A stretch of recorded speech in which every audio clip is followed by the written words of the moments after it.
بہار آتے ہی لاہور کے مختلف تعلیمی اداروں میں سالانہ کھیلوں کا انعقاد شروع ہو گیا ہے۔ کینیڈ کالج میں ہونے والے سالانہ کھیلوں کے دوران طالبات کی بے پناہ دلچسپی اور جوش و خروش دیکھنے میں آیا۔ مختلف کھیلوں میں نمایاں کارکردگی دکھانے والی طالبات کا کہنا تھا کہ ایسی تقاریب سے کھلاڑیوں کی حوصلہ افزائی ہوتی ہے اور انہیں اپنی صلاحیتیں دکھانے کا موقع ملتا ہے۔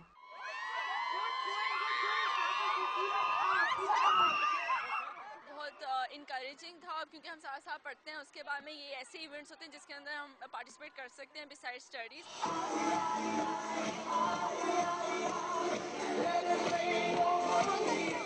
تقریب کے اختتام پر کالج کی طالبات نے ایروبکس شو پیش کیا جس سے شرکاء اور شائقین دونوں بھرپور لطف اندوز ہوئے۔ کیمرہ مین انور خان کے ساتھ ثنا سیف، ڈان نیوز، لاہور۔